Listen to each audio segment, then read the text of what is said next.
Good evening and welcome. Here we are at Town Meeting TV, and so named because it's town meeting season.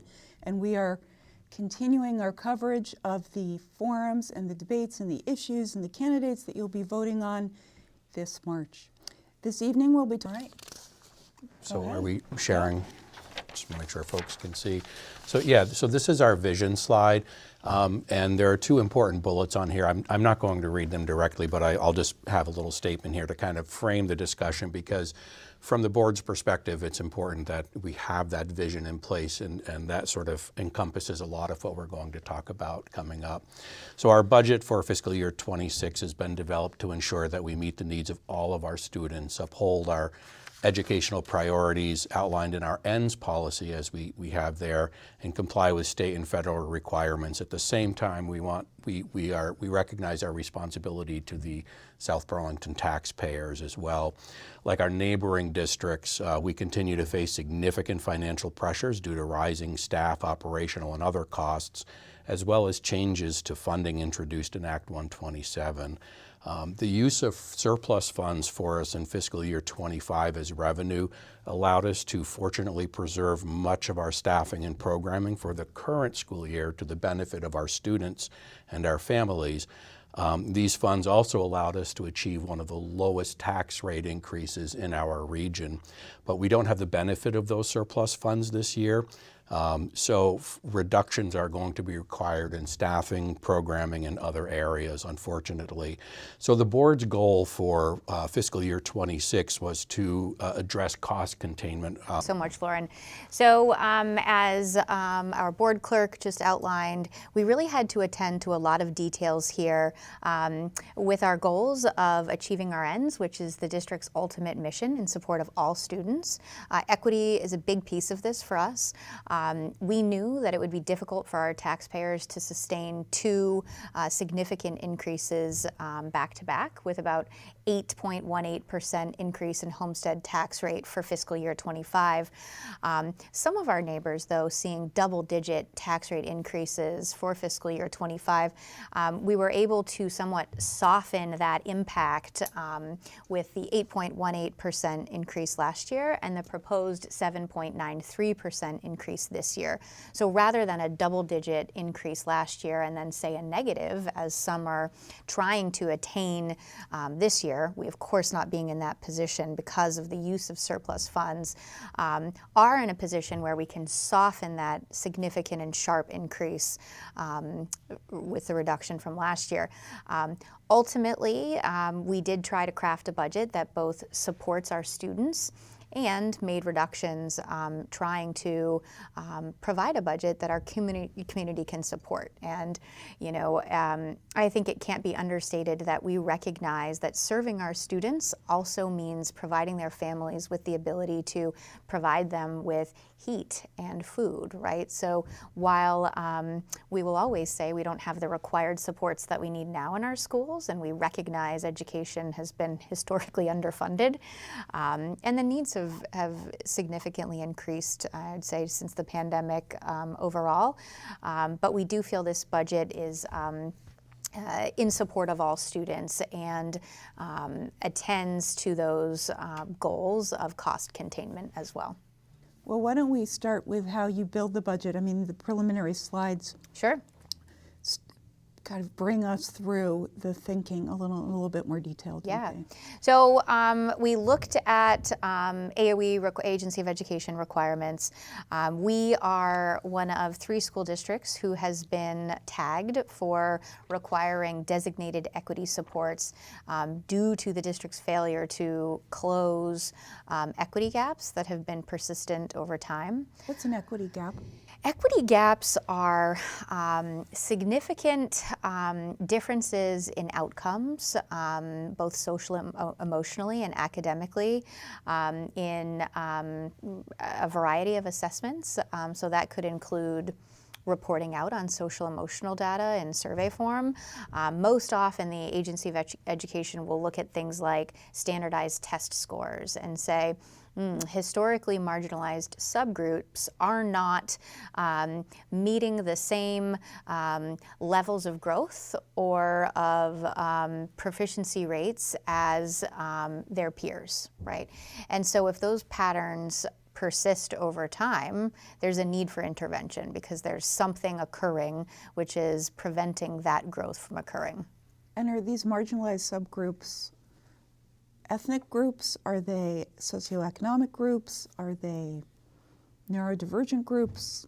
Is that how you would describe them? I think so. It depends on the indicators. At our middle school, Frederick H. Tuttle Middle School, where we are required to implement designated equity supports, students who are eligible for individualized education plans is certainly one of the groups. Students of the global majority and students who are eligible for free or reduced lunch are the three areas where we need to improve outcomes for those subgroups. Thank you for clarifying that. Yeah, happy to. So the, as we make reductions, we really want to hear community feedback, and we've gotten a lot of that. Our administrators have been wonderful in providing inputs. I mean, these are the experts in their buildings. Ultimately, we have to take that feedback and synthesize it with the requirements that we're discussing here, from Agency of Education requirements to federal requirements. And within these parameters, we come out with a budget that we believe supports students and reduces the tax burden to something that we hope our community can support. So with that, I'm going to turn it over to Tim Jarvis, our Senior Director of Finance, to talk a little bit about some of the factors that are often not brought up in public engagement, right? When we have community forums or board meetings, folks come in to share needs that are directly tied to their students. Big driving factors of cost in our district are factors like health insurance. We've gotten a lot of feedback from community members as we've engaged in budget development process and information sharing after the board has approved the budget, that many in our communities are not aware that healthcare is a cost that is negotiated at a statewide level and it's outside of the district's control. So Tim is going to share the financial impacts of this, which are significant and contribute to the overall 75% of the budget being on these staffing costs. And that's typical of every organization or business Very standard. Operating right now. And every company and business and nonprofit is dealing with the double-digit increases in healthcare. So to take up the issue of education without taking up the issue of healthcare costs is kind of missing half the big story that we're dealing with, right, Tim? That's correct. So we just want to show some statistics. I don't need to go through this entire slide, but a lot of people just don't realize how much the district needs to spend on employee health care. And for the first time, actually, we've published these statistics. In the past, we would say it's rising, it's high, it's out of our control, but like, what is it? So I just want to share these figures. And this is the district cost. So for a family, a plan, as an example, for the educators, we have a different scale because of different unions, but we're paying over $32,000 a year for health care for a family, and over $34,000 a year for the union and non-union staff, which in some cases, for some of our employees, is actually more than their base salary. And again, as Violet said, this is negotiated by the state, this is out of our control. It's a very generous benefit, there's no question about that, but it's an expensive one. Let's see that slide again, Kevin. Just a little bit more detail.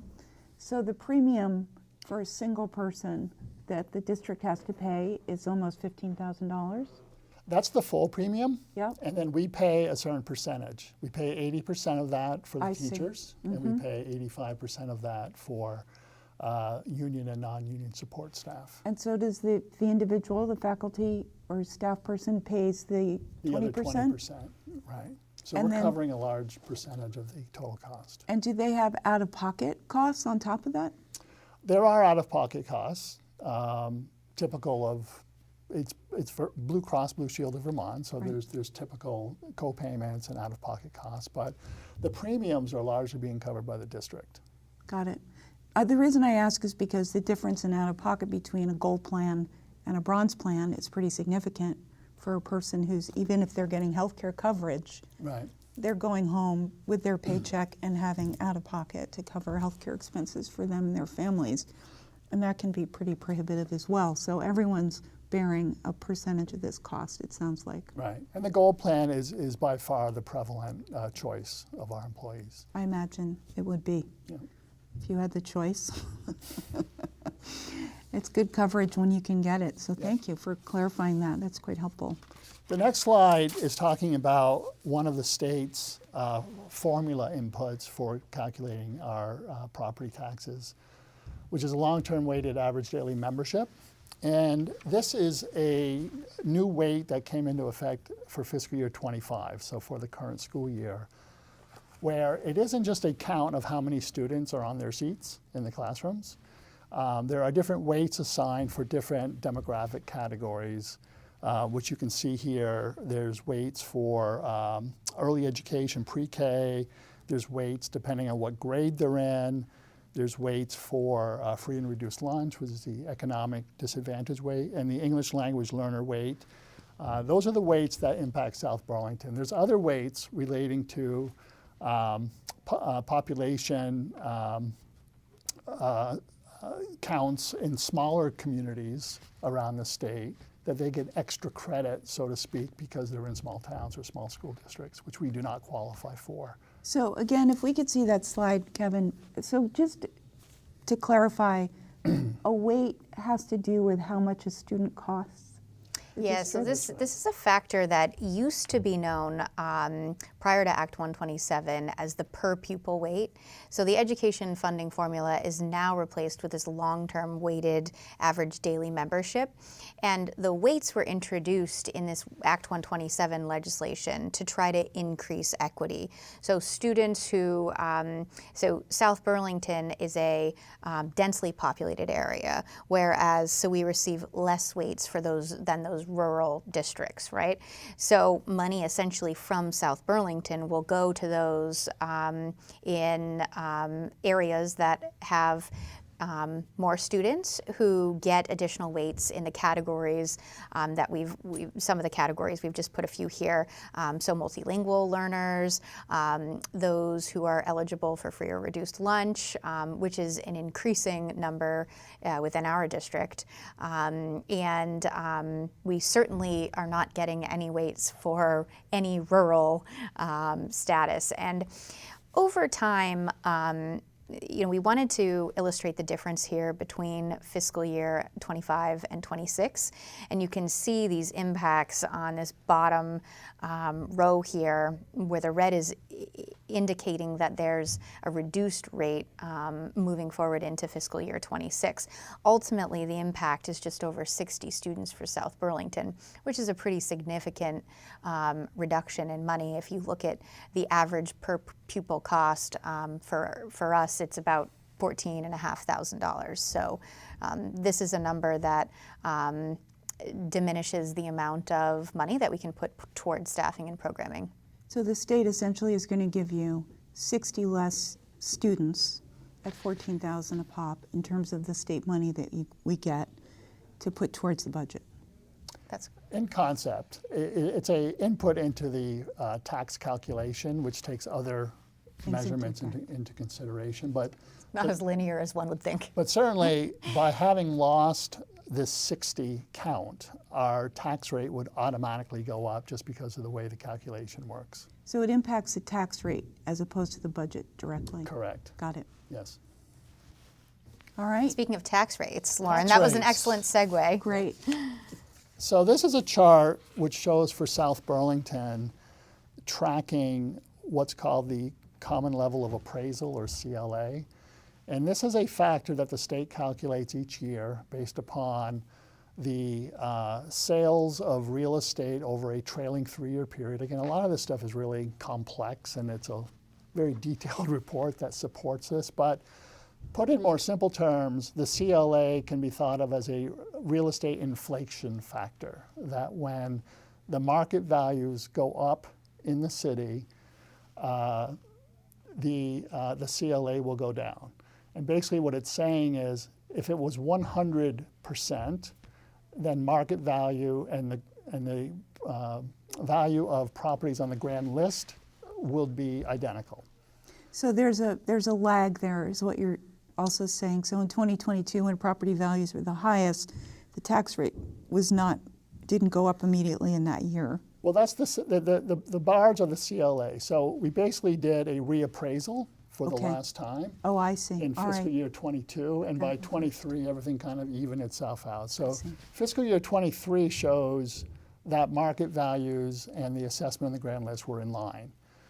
What's happened since then, and you can see that by the decreasing size of the bars, the CLA has sharply gone down, which means that the market value of homes have gone down, and consequently, the property taxes have gone up.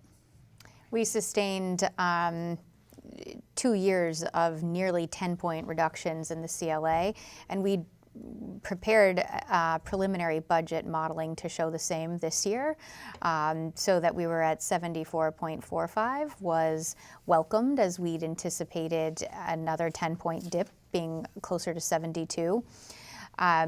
The CLA is calculated on a 3-year rolling average, and the further we are from reappraisal, and some of you have heard the news that South Burlington is the most expensive place to buy real estate in the state, the further we are from this reappraisal, the more of a difference we're going to see, this delta between the appraised values and what homes are actually selling for.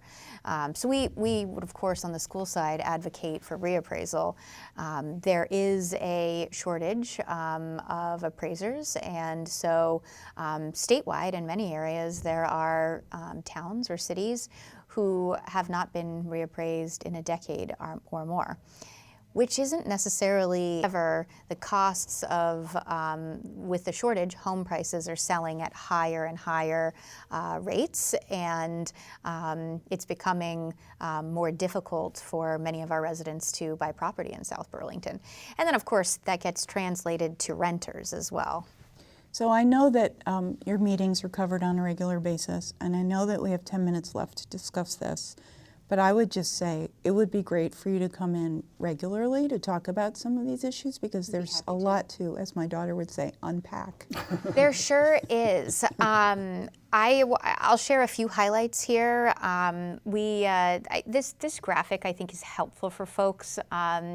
We had talked about that 75% being staff costs associated with salaries and benefits. We're a people business. We support students, and we do so with adults, right? So our money is where our priorities are. You see that here. I won't go into the other expenses at this time. Happy to address any Q&A on that. We, this year, are really proud to be supporting a huge equity issue for us has been transportation. So we're able to add some bus drivers, which feels very supportive for a lot of families.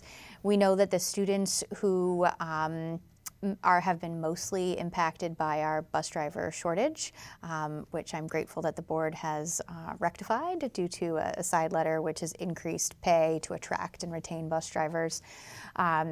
So if students can't come to school, if they're not in the building, they can't learn, right? And we are having to, make reductions. We've making athletics reductions. And some other programming, which is of course all supportive of students.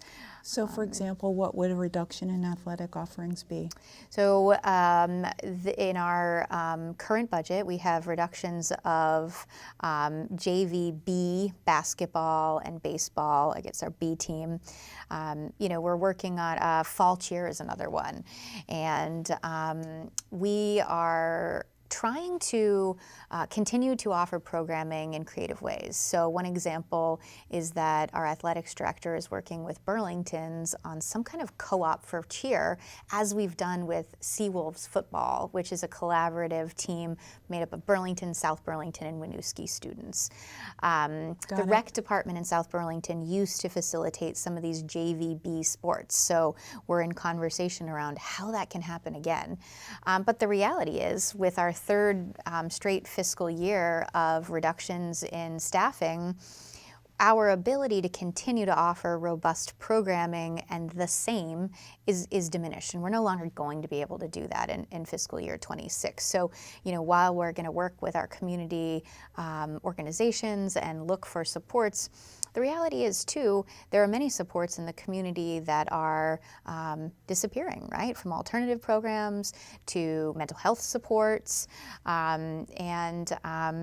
schools are always open tomorrow. We don't have the ability to say, nope, we can't do mental health today, right? So we are looking at some changes, and this slide articulates this nicely, I think.